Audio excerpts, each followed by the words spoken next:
Tudo bem com você? Graça e paz. Hoje eu vou continuar com a minha meditação na carta aos Hebreus. Carta esta que nós não sabemos quem a escreveu, mas creio que nos dias da igreja primitiva ele era conhecido de todos. Mas não importa. O importante é que na eternidade nós o conheceremos. E também o que importa é que ela nos traz uma mensagem maravilhosa. Hoje, portanto, capítulo 12. Capítulo 12, ele vai falar sobre a jornada e adoração do cristão. Ele falou sobre os heróis da fé, ele explicou o que é fé no capítulo 11, falou sobre os exemplos de fé. E agora aqui ele diz assim: continuem a sua jornada em adoração como um verdadeiro cristão. Continuem correndo, continuem nessa caminhada como um cristão.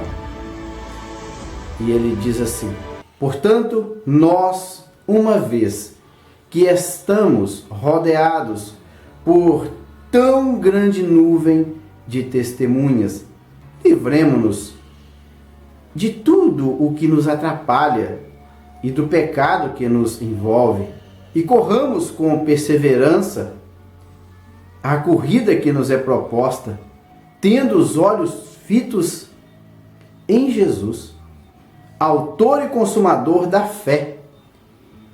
Ele, pela alegria que lhe fora proposta, suportou a cruz, desprezando a vergonha, assentou-se à direita do trono de Deus. Pensem bem naquele que suportou tal oposição dos pecadores contra si mesmo, para que vocês não se cansem nem se desanimem.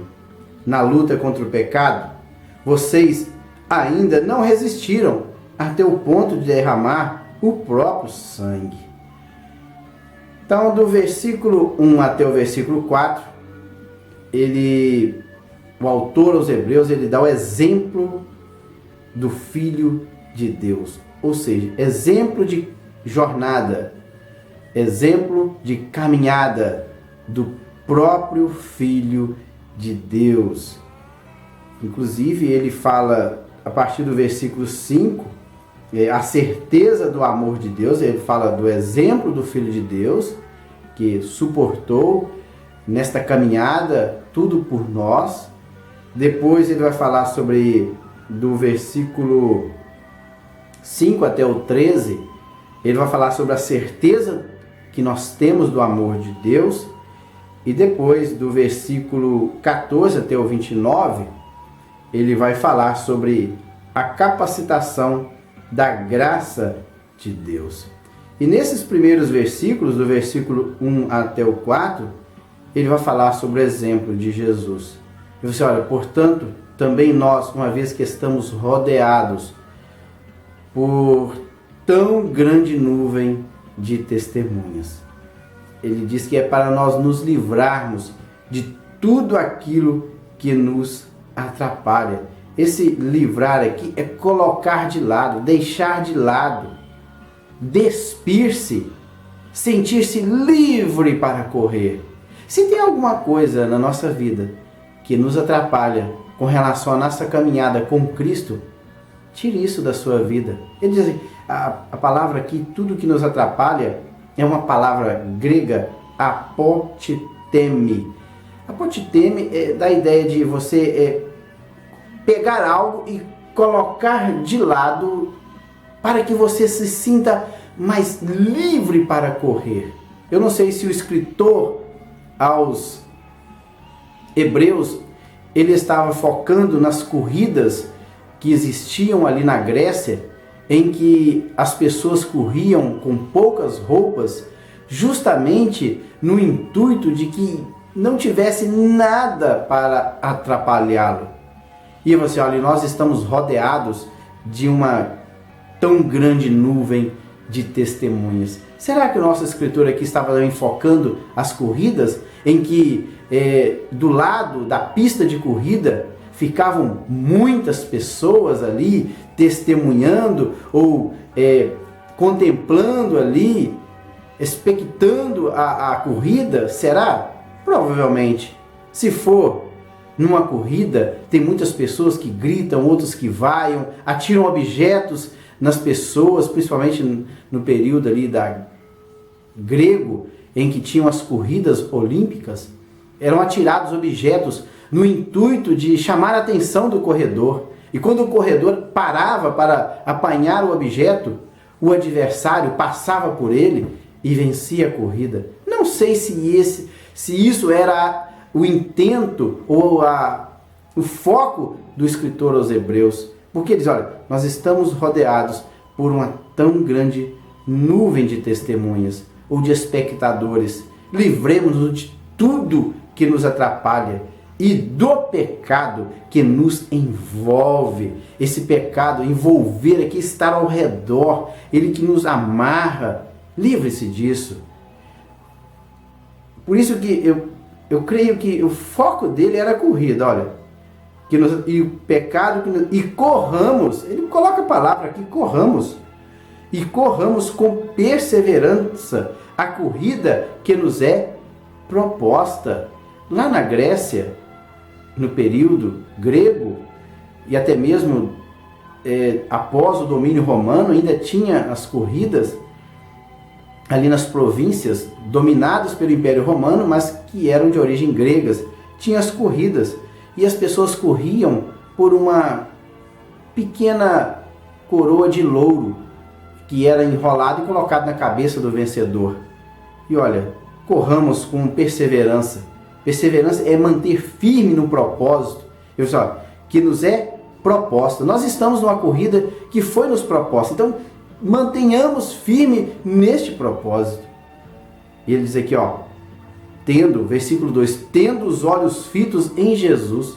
Então, o final da corrida, o prêmio que nos é proposto é Cristo. Então nós temos que focar a nossa atenção não nas testemunhas que estão de lado da pista de corrida, mas nós temos que mirar, focar lá na frente, na chegada, na fita de chegada, onde nós vamos vencer, onde nós receberemos o prêmio maior. Por isso que, olha, tendo os olhos fitos em Jesus, autor e consumador da fé. Então, olhem para Jesus, não tire os olhos dele, não olhem para os homens. Os homens, eles levantam e caem, mas o Senhor Jesus permanece para todo sempre, pois ele é Deus verdadeiro. Ele fala assim, ele continua no versículo, ele quem? Jesus, pela alegria que lhe fora proposta, suportou a cruz. A alegria de nos salvar, de nos redimir. Esta é a alegria de Cristo. Por isso que ele suportou a cruz por mim e por você. Suportou a cruz desprezando a vergonha e assentou-se à direita do trono de Deus. Porque Jesus, na verdade, ele morreu na cruz do Calvário, sabe, como um ladrão, como um salteador, como um amotinador. Ele morreu como alguém que estava transgredindo as leis, tanto dos judeus como do Império Romano. Eu não sei em que eles condenaram Jesus, até porque Pilatos disse, eu não vejo nada de errado neste homem. Mas, como os judeus insistiam, ele acabou entregando Jesus para que ele fosse crucificado. Mas o fato é que ele foi morto como um salteador. E isso causava o quê? Vergonha. Por isso, desprezando a vergonha, assentou-se à direita do trono de Deus. Pensem bem. E o escritor diz, pensem bem naquele que suportou tal oposição dos pecadores. Estava falando das pessoas da época, dos pecadores que provavelmente seriam os judeus. A oposição dos judeus, seus próprios irmãos, se opunham a Jesus ao ponto de entregá-lo às autoridades romanas para que ele fosse morto. Então, olha, pensem bem naquele quem? Em Jesus. Pensem bem em Jesus, que suportou tal oposição dos pecadores contra si mesmo, para que vocês não se cansem nem desanimem. Por isso que os primeiros 4 versículos aqui, ele é o exemplo do Filho de Deus. E no 4, você olha, na luta contra o pecado, vocês ainda não resistiram até o ponto de derramar o próprio sangue. Olha, vocês estão passando por lutas, eu sei que vocês estão passando por lutas por parte dos hebreus, que ainda estão no judaísmo e que estão perseguindo agora os hebreus que vieram para o cristianismo. Eu sei que vocês estão passando lutas, mas essa luta não chegou a ponto de vocês derramarem seus próprios sangue. E no versículo 5 ele continua, olha, vocês se esqueceram da palavra de ânimo que ele lhes dirige como filhos. Olha, vocês se esqueceram das palavras de ânimo que ele lhes dirige como filhos? Filhos de quem? De Deus. Meu filho, não despreze a disciplina do Senhor, nem se magoe com a sua repreensão, pois o Senhor disciplina a quem ama e castiga todo aquele a quem aceita como filho. Então isso aqui, fala assim, isso aqui tudo faz parte do treinamento. A disciplina aqui é uma palavra grega que é paideia. Paideia é o seguinte, era um treinador de crianças do período ali do Império Romano. Então olha, não despreze o treinamento que vocês estão recebendo, porque, e nem se magoe, não fique triste devido a essa disciplina que vocês estão recebendo. E pois o Senhor, ele disciplina a quem ama e castiga a todo aquele a quem o aceita como filho. Aqui ele está falando da disciplina de Deus, pois Deus disciplina os seus filhos. Então, se eu estou recebendo a disciplina, eu devo me alegrar. Sabe por quê? Porque eu sei que eu tenho um Pai amoroso que está me conduzindo para o caminho correto. Ele suportem as dificuldades, recebendo-as como disciplina. Deus os trata como filhos. E ele fala assim, ora, qual o filho que não é disciplinado por seu pai? Claro que nós estamos vivendo em um contexto totalmente diferente, que hoje os pais não podem mais educar os seus filhos. Está muito difícil educar os filhos. Mas o contexto da época, aqui foi escrito a carta aos hebreus, os pais ricos, eles contratavam professores, escravos, para disciplinarem os seus filhos. Então assim, olha, ora, qual o filho que não é disciplinado por seu pai? Se vocês não são disciplinados, e a disciplina é para todos os filhos, então vocês não são filhos legítimos, mas sim filhos ilegítimos. Ou algumas traduções, filhos bastardos. O que ele estava querendo dizer aqui, olha, se vocês não são filhos, então vocês são filhos da amante. Porque o senhor rico, ele contratava um professor para disciplinar o seu filho, na época ali do Império Romano, para disciplinar o verdadeiro filho, porque o verdadeiro filho herdaria toda a sua riqueza. Mas o filho que este homem tinha com a amante, ou o filho bastardo, ele somente dava pensão, mas este filho não era disciplinado. Por isso, olha, o verdadeiro filho da mulher verdadeira, este sim, este é disciplinado. Mas o filho bastardo, que é filho com um amante, esse não recebe disciplina. Mas nós somos filhos verdadeiros de Deus, por isso que nós somos disciplinados. Além disso, tínhamos pais humanos que nos disciplinavam e nós os respeitávamos. Quanto mais devemos submeter ao Pai dos Espíritos. O que é Pai dos Espíritos? Ele fala Pai dos Espíritos aqui para distinguir o Pai terreno do Pai celestial, para assim vivermos. Nossos pais nos disciplinavam por curto período, segundo lhes parecia melhor, mas Deus nos disciplina para o nosso bem, para que participemos da sua santidade. Nenhuma disciplina parece ser motivo de alegria no momento, naquele momento que está sendo aplicado, mas sim de tristeza. Mais tarde, produz o que? Fruto de justiça e paz para aquele que por ela foram executados. Portanto, fortaleçam as mãos enfraquecidas e os joelhos vacilantes. Façam caminhos retos para os seus pés, para que o manco não se desvie, antes seja curado. Então, nestes versículos aqui, ele faz uma distinção entre o pai terreno, que, olha, além disso, nós tínhamos o quê? Pais humanos, ou que os pais aqui da terra, que eles nos disciplinavam.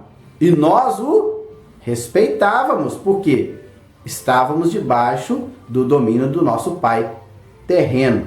Eu falei assim, se o nosso pai terreno, nós suportávamos a disciplina, nos submetíamos à disciplina do nosso pai terreno e obedecia a ele, quanto mais devemos submeter a quem? Ao Pai dos Espíritos, que é Deus. Porque Deus, quando nos disciplina, Ele disciplina por amor, porque Ele nos ama. Esses versículos que é a certeza do amor de Deus. E Ele fala aqui que Ele disciplina para o nosso próprio bem. Então, por isso que Ele contrasta aqui o Pai dos Espíritos e o Pai humano. Ele fala, nenhuma disciplina, naquele momento que está sendo aplicado, gera alegria em nós, mas sim tristeza. Mas mais tarde, essa tristeza ela vai passar e ela vai produzir agora fruto de justiça e paz para aquele que por ela foram executados. Então aqueles que sofreram disciplina agora vão produzir fruto de justiça e paz. Ele ele cita aqui Provérbios 4, 26, ele coloca assim, portanto, fortaleçam as mãos enfraquecidas e os joelhos vacilantes. Por isso que dá a ideia de que a pessoa estava na corrida. Olha, você está na corrida. Por isso, fortaleçam as mãos enfraquecidas e os joelhos vacilantes. Façam caminhos retos para os seus pés, para que eu não venha tropeçar. Que o caminho seja reto diante da minha caminhada, da minha corrida, para que eu não tropece. Façam caminhos retos para os seus pés, para que o manco não se desvie, antes seja curado. A partir do versículo 14 e até o 29, encerrando aí o capítulo 12, é a capacitação da graça de Deus. E ele começa, esforce-se para viver em paz com todos, e para serem santos. Sem santidade ninguém verá o Senhor. Então eu tenho que esforçar da minha parte para que eu viva em paz com todos. Porque é impossível a pessoa servir a Deus sem ter paz interior. Primeiro eu tenho que esforçar para que eu tenha paz com todos. E para ser o quê? Santo, separado. E ele diz, olha, sem santidade ninguém verá o Senhor. Cuidem que ninguém se exclua da graça de Deus, ou do favor imerecido de Deus. Que nenhuma raiz de amargura, ou seja, essa raiz de amargura aqui é uma raiz venenosa, uma raiz que leva à morte. Que nenhuma raiz de amargura brote e cause perturbação, contaminando muitos. Então, que nenhuma raiz venenosa, que brotando dentro do meu coração, ela cause perturbação e contamine a muitos. Ele parece que quer dizer que esta raiz venenosa que brota no meio dos irmãos, através de uma pessoa, essa pessoa é contaminada com essa raiz venenosa, e que pelo veneno dessa pessoa ele começa a contaminar pessoas dentro da igreja. Seria fofoca? Seria um fuxico? Não sei. Seria uma dissensão? Não sabemos. O que o autor tinha em mente? Ele diz que é uma raiz amargurada, uma raiz venenosa que estava brotando dentro do coração da pessoa e que estava contaminando a outros. E ele diz aqui, que não haja nenhum imoral ou profano como Esaú, que por uma única refeição vendeu seus direitos de herança como o filho mais velho. Como vocês sabem, posteriormente, quando quis herdar a bênção, foi rejeitado. Não teve como alterar a sua decisão, embora buscasse as bênçãos com lágrimas. Ele cita aqui o caso de Esaú. Eu não sei por que ele colocou a palavra imoral aqui no caso de Esaú. Será que porque ele tinha mulheres estrangeiras e isso era causa de perturbação para a sua mãe e o seu pai? É citado lá em Gênesis. Não sabemos. Agora, com relação ao profano, sabemos muito bem que ele profanou o quê? A sua herança. E a sua herança era muito mais, o seu direito de primogenitura era muito mais do que uma herança material. Se ele não tivesse profanado ou pisado ou não ter dado devido valor às coisas de Deus ou no que se diz respeito ao direito de primogenitura, ele, provavelmente da sua linhagem, nasceria o Messias. Mas ele não quis. Ele profanou assim o seu direito de primogenitura. Ele pisou algo que lhe era de direito determinado por Deus e ele perdeu. E depois diz aqui que depois de ter feito tudo isso por um simples prato de comida para satisfazer o seu desejo da carne, o desejo mais forte da carne, ele foi rejeitado. Ele perdeu a bênção. E depois, embora buscasse com lágrimas, não houve lugar mais para o arrependimento, porque ele pisou algo que ele tinha direito. E o verso 18 diz assim: vocês não chegaram ao monte que se podia tocar e que estava em chamas, nem as trevas, a escuridão, nem a tempestade, ao soar da trombeta e ao som de palavras tais que os ouvintes rogaram que nada mais lhe fosse dito, pois não podiam suportar o que lhe estava ordenado. Até o animal, se tocar no monte, deve ser apedrejado. O espetáculo era tão terrível que até Moisés diz: estou apavorado e trêmulo. Eu vou ficar somente até o versículo 21. No próximo vídeo eu estarei encerrando esta meditação e ele faz aqui agora um contraste. O Monte Sinai, ali na velha, ou melhor, não na velha, na antiga aliança, não posso colocar um termo pejorativo na antiga aliança. Velho se torna meio pejorativo. Mas na antiga aliança que Deus fez para com o povo, o Monte Sinai, ele fumegava. E todo aquele que tocasse naquele monte morria. Até o animal que tocasse no monte deveria ser o quê? Apedrejado. E diz ali que as pessoas não podiam suportar o que estava sendo ordenado. Então, ele diz aqui, e até o próprio Moisés, ele ficou apavorado e trêmulo. E nos versículos que se seguem, ele faz um contraste entre o Sinai e o Monte Sião. No próximo vídeo, eu estarei dando continuidade a este vídeo, falando sobre este Monte Sinai e o Monte Sião. Fiquem com Deus e até lá!